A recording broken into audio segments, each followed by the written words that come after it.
Serial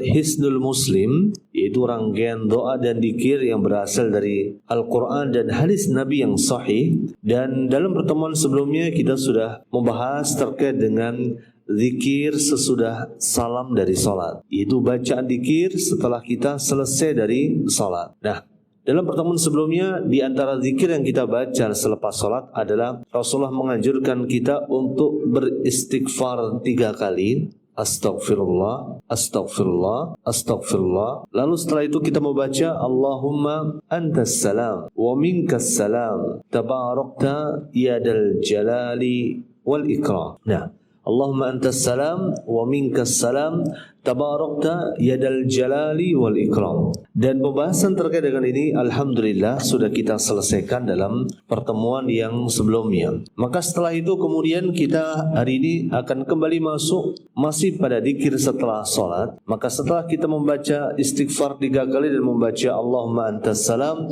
maka di antaranya juga yang kita baca adalah kita membaca sebagaimana yang diajarkan Rasulullah SAW.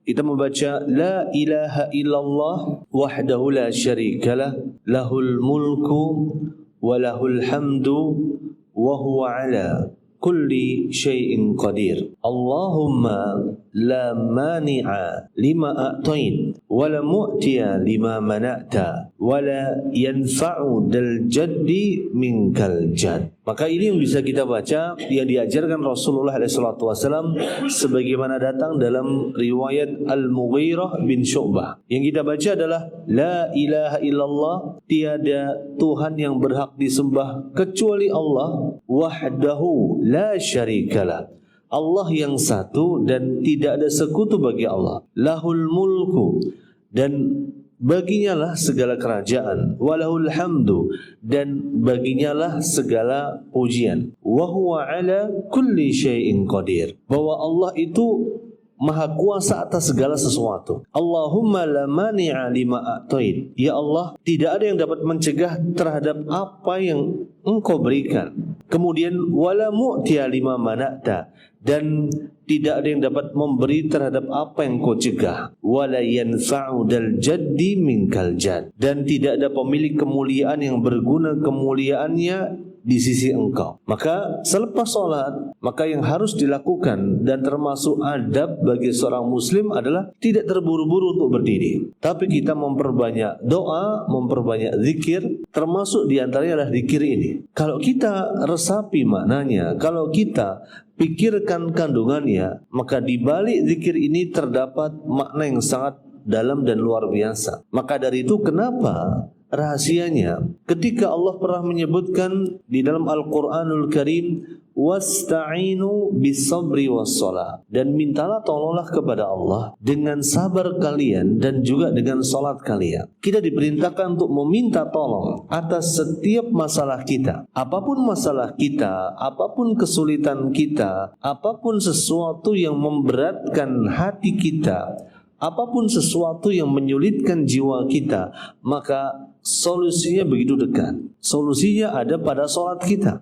Mari kita coba selami apa di balik kata-kata atau bacaan dzikir ini. Kita dianjurkan mengucapkan La ilaha illallah wahdahu la syarikalah. Kita diperintahkan untuk mengucapkan kalimat ini. Tidak ada Tuhan yang berhak disembah kecuali Allah, Allah yang Maha Esa dan tidak ada sekutu bagi Allah. Saat kita membaca ini, kita menyadari betul bahwa hanya Allah yang memiliki kekuasaan, hanya Allah yang memiliki segala pujian, hanya Allah yang memiliki segala bentuk keagungan. Maka ketika kita sedang melakukan salat, maka di saat itulah kita menyadari bahwa kita sedang merapat kepada Zat yang Maha Agung, kita sedang merapat kepada Zat yang Maha Mulia. Maka ketika kita sudah mulai merapat kepada Zat yang Maha Agung, maka sungguh tidak ada sesuatu yang bakal terasa susah, tidak ada sesuatu yang bakal terasa sulit, tidak ada sesuatu yang bakal terasa berat. Kenapa? Karena kita merapatnya kepada Zat yang Maha Kuat. Maka saat kita membaca La ilaha illallah, Tiada Tuhan yang berhak disembah kecuali Engkau ya Allah. Kami salat karena Engkau ya Allah. Kami beribadah karena Engkau ya Allah. Lahul mulku wa lahul hamdu. Segala puji hanya milik Engkau. Segala kerajaan hanya milik Engkau. Artinya kita merapat kepada Engkau ya Allah yang maha berkuasa. Engkaulah yang mencipta. Engkaulah yang memberikan kehidupan. Engkaulah yang menghancurkan segalanya di suatu hari kelak, di hari kiamat kelak. Engkaulah yang membangkitkan semuanya dan Engkaulah yang memberikan balasan. Lahul mulku walahul hamdu, dan segala puji hanya milik Allah. Segala pujian yang dengan itu kita memuji Allah dalam bacaan surat Al-Fatihah kita. Alhamdulillahi Rabbil Alamin Ar-Rahmanir Rahim. Segala puji hanya milik Allah. Karena Allah adalah zat yang maha sempurna, maka segala pujian hanya pantas ditujukan kepada Allah Subhanahu wa taala. Wa huwa ala kulli syai'in qadir. Allah yang maha mampu atas segala sesuatu. Maka di antara nama Allah adalah Allah punya nama Al-Qadir, yang maha mampu, yang maha berkuasa. Saat kita membaca nama Allah Al-Qadir, maka seorang muslim akan merasakan ketenangan dalam jiwanya. Kenapa? Karena segala sesuatu yang telah Allah tetapkan itu pasti nyampe ke kita. Segala sesuatu yang belum Allah tetapkan gak mungkin nyampe ke kita. Allah itu Al-Qadir, yang maha menetapkan takdir, yang maha memutuskan segala sesuatu bagi hambanya. Allah sudah menyiapkan semua untuk hambanya selama hambanya itu masih hidup. Jadi manusia ketika hidup di dunia, manusia dikejar oleh dua kepastian. Kepastian yang pertama adalah manusia dikejar oleh rezekinya. Setiap manusia yang masih punya rezeki mesti masih punya kehidupan. Ya, pasti masih punya kehidupan. Jikalau rezekinya belum sempurna, tidak mungkin Allah akan mencabut kehidupannya. Pernah dikisahkan ada seseorang yang dia minta tolong, ya. Dia kecemplung sumur. Ada orang kecemplung sumur dan gak bisa naik ke atas sumur. Akhirnya dia minta tolong, saya pingin keluar dari sumur, kecemplung sumur. Kalau zaman dulu saya masih ingat ya. Kalau zaman sekarang kelihatannya jarang, bahkan gak pernah lihat dengar cerita orang mati kecemplung sumur. Gak ada, karena sekarang sumurnya sumur bor semuanya. Tapi zaman dulu, zaman saya SD, sering dengar berita orang mati kecemplung sumur. Apalagi di beberapa daerah sumurnya itu dalamnya luar biasa, 20 meter, 25 meter, ada yang 30 meter. Maka pas saya zaman kecil sering dengar ada berita orang mati kecemplung sumur. Nah, suatu hari ada orang kecemplung sumur dan dia minta tolong agar dia bisa keluar dari sumur tadi. Akhirnya datanglah seseorang yang pas orang itu lewat di dekat sumur dan menolong orang tadi. Lalu kemudian diberikanlah tali supaya orang ini bisa naik ke atas sumur. Ketika sudah naik di atas sumur, orang nolong tadi nanya ke orang yang barusan kecemplung sumur, bertanya tentang kamu ceritanya gimana? Oh iya, tadi saya kecemplung dan saya udah cukup lama di dalam sumur ini, lapar saya. Ya, yaudah dikasih makan dulu. Habis makan, lalu orang ini cerita, tadi saya kecemplung gini nih caranya nih. Maksudnya dia mempraktekkan. Yang nolong dia nanya, kamu tadi kecemplungnya gimana caranya? Kok kamu bisa kecemplung? Lalu dia mempraktekkan gimana tadi ceritanya dia bisa kecemplung sumur. Ketika dia mempraktekkan kecemplung sumur, akhirnya dia kecemplung lagi dan dia mati di kecemplung yang kedua ini. Subhanallah. Kita bisa melihat hikmah apa yang bisa kita ambil. Ketika dia kecemplung yang pertama kali, ya, Allah belum menakdirkan dia meninggal dunia. Kenapa? Masih ada jatah rezekinya yang belum dia dapatkan. Ya, jatah rezekinya apa kira-kira? Makanan yang dibawa oleh orang yang menolong dia. Begitu dia diangkat dari sumur dan dia menikmati jatah rezeki yang sudah Allah tetapkan, dan dia lalu mempraktekkan cara dia kecemplung sumur tadi untuk pertama kalinya, dan dia pun betul-betul mati ketika dikecemplung sumur yang kedua kalinya. Subhanallah. Kita bisa melihat bagaimana segala sesuatu sudah ditakar oleh Allah. Kenapa? Allah itu Al-Qadir, yang maha berkuasa, yang maha mengatur segalanya, yang maha menetapkan segalanya dengan takdir-takdirnya yang indah. Maka ketika kita mengucapkan wa huwa ala kulli syai'in qadir, maka bacaan ini wa huwa ala kulli syai'in qadir membuat kita merasa tenang, membuat kita merasa tentram. Kenapa? Karena kita punya Allah yang maha kuasa. Tidak perlu khawatir rezeki kita, kata orang zaman dulu, dipatok ayam. Gak ada ceritanya rezeki dipatok ayam. Kalau rezeki dipatok ayam berarti itu rezekinya si ayam, bukan rezekinya kita. Kalau rezekinya kita mesti gak akan dipatok ayam, tapi dipatok oleh kita. Maka kita akan tenang ketika membaca wa huwa ala kulli syai'in qadir, dan Allah yang maha berkuasa atas segala sesuatu. Kemudian setelah itu kita diperintahkan membaca Allahumma la mani'a lima a'tait. Ya Allah, tidak ada yang dapat mencegah terhadap apa yang Engkau beri. Ketika Allah ingin memberi kepada seseorang, maka seandainya seluruh manusia di muka bumi ini bersekongkol untuk menahan pemberian Allah, maka pemberian tersebut tidak akan mungkin bisa dicegah untuk nyampe kepada orang tersebut, karena Allah itu ketika menetapkan sesuatu pasti akan terjadi. Allahumma la mani'a lima a'tait. Tidak ada yang bisa mencegah apa yang Kau beri ya Allah. Maka dengan membaca ini kita akan merasa mendapatkan ketenangan. Semua yang telah Allah tetapkan mesti nyampe ke kita. Walaupun seluruh bangsa manusia dan bangsa jin bersepakat dan bersekongkol untuk menghalang-halangi kita atas apa yang sudah Allah tetapkan bagi diri kita, maka itu akan tetap nyampe sama diri kita. Maka ini maknanya Allahumma la mani'a lima a'tain. Tidak ada yang bisa mencegah atas apa yang Kau beri. Wala mu'tiya lima mana'ta. Dan tidak ada yang dapat memberi terhadap apa yang Engkau cegah. Artinya ketika Allah subhanahu wa ta'ala itu belum mentakdirkan sesuatu bakal bisa kita raih, sekuat apapun kita berjuang, sekuat apapun kita berusaha, walaupun seluruh manusia dan bangsa jin berkumpul bahu-membahu untuk membantu kita, maka sesuatu yang belum Allah takdirkan tersebut gak mungkin nyampe ke kita. Maka saat kita membaca ini, kita akan merasakan ketenangan. Setiap kesuksesan hanya datang dari Allah. Setiap kegagalan hanya datang dari Allah. Setiap keberuntungan dan keuntungan hanya datang dari Allah, sebagaimana setiap kerugian hanya datang dari Allah subhanahu wa ta'ala. Maka kita tidak lagi bersandar kepada selain Allah, tidak lagi bersandar kepada tempat kita bekerja, tidak lagi bersandar kepada atasan kita, tidak lagi bersandar kepada sesuatu yang tidak layak kita jadikan sebagai sandaran dalam kehidupan. Kita hanya bersandar kepada Allah yang maha mulia, Allah yang maha perkasa, Allah yang dikatakan wa huwa ala kulli syai'in qadir.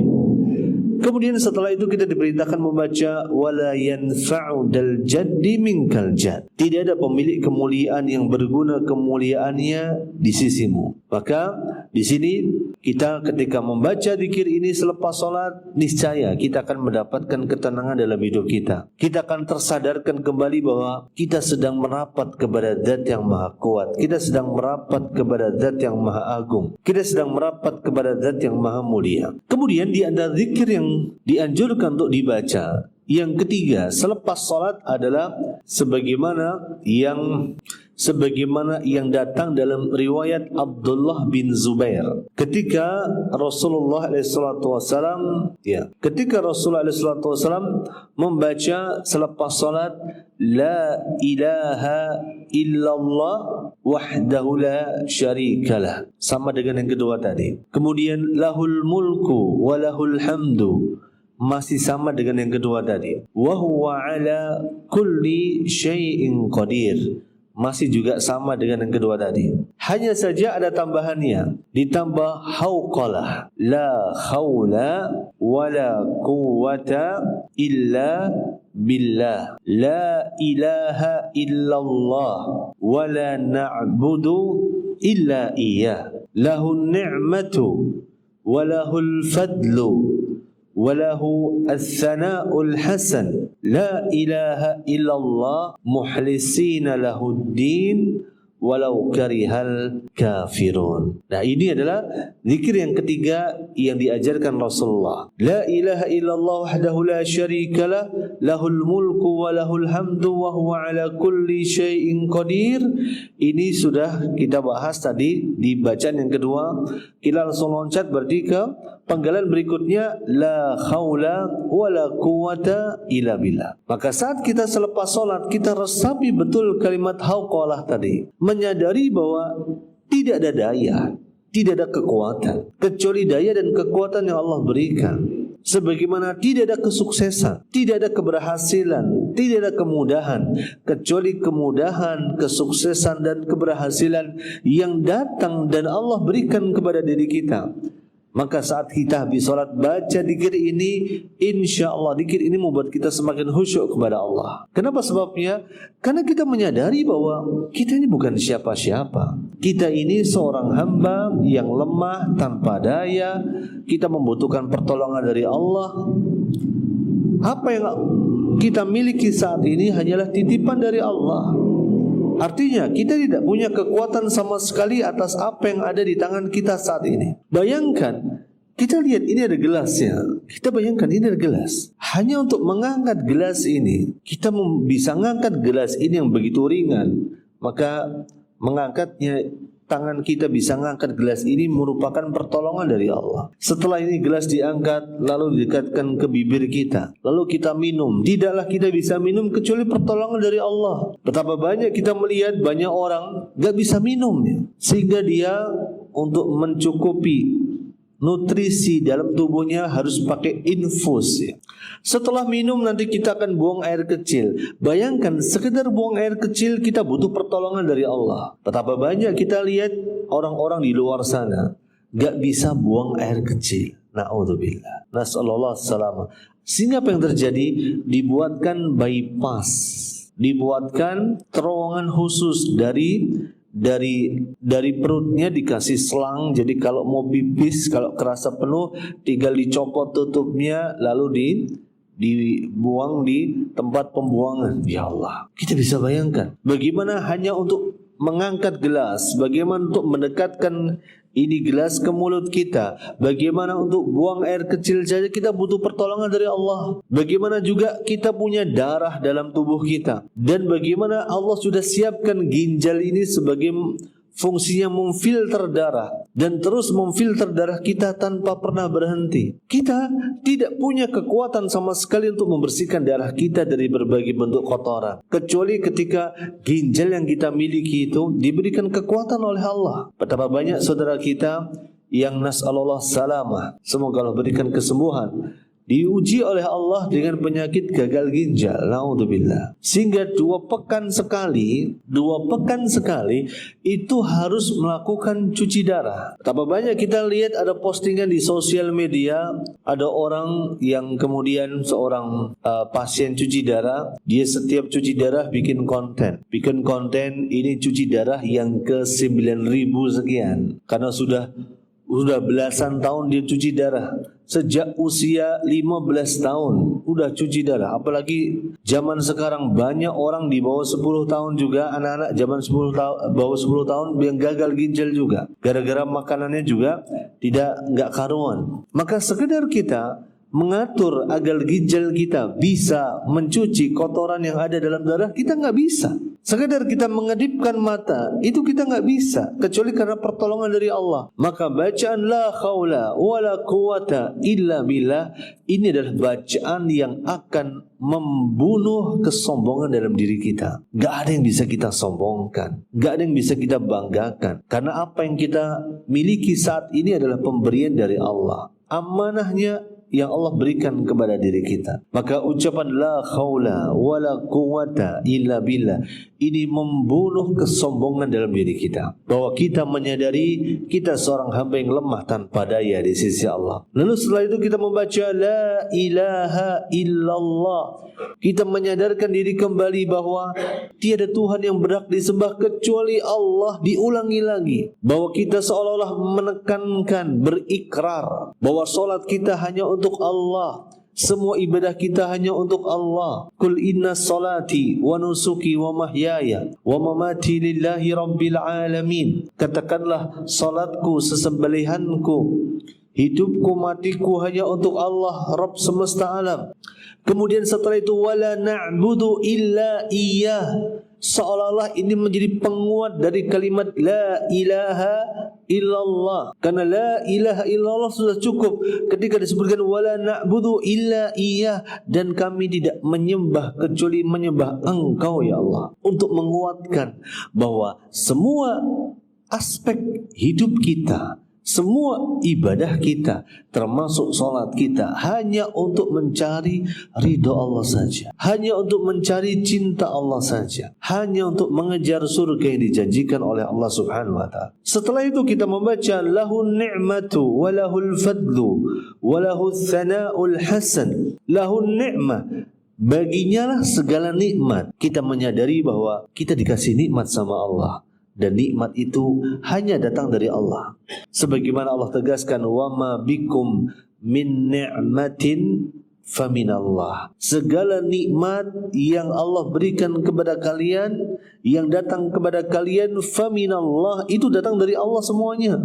Bukan karena kepandaian kalian, bukan karena kepintaran kalian, bukan karena kecerdasan kalian, bukan karena kejelian kalian, bukan karena analisa kalian, tidak. Tapi Allah lah yang memberikan itu semua kepada kalian.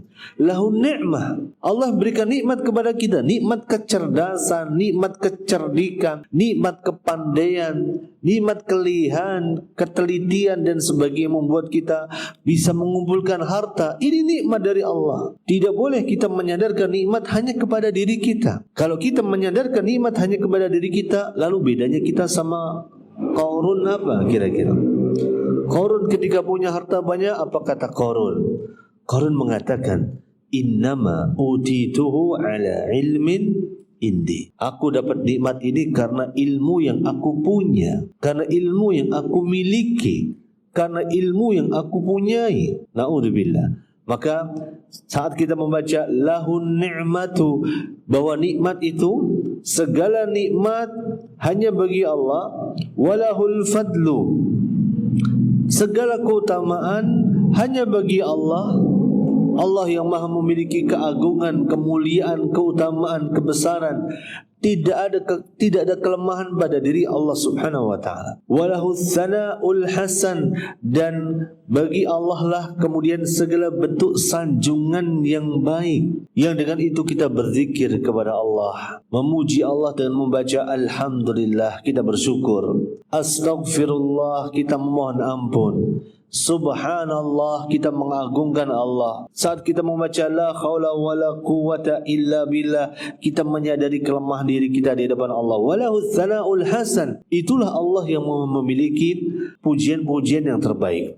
La ilaha illallah muhlisina lahuddin, tiada Tuhan yang berhak disembah kecuali Allah, muhlisina lahuddin, dengan memurnikan ketaatan kepadanya. Maka dengan membaca ini kita sekali lagi berikrar di hadapan Allah bahwa ketaatan yang kita lakukan hanya untuk Allah, bukan untuk mencari validasi di hadapan manusia, bukan untuk dipamerkan di hadapan manusia, bukan untuk mengejar sanjungan di hadapan manusia, tetapi ini hanya untuk Allah.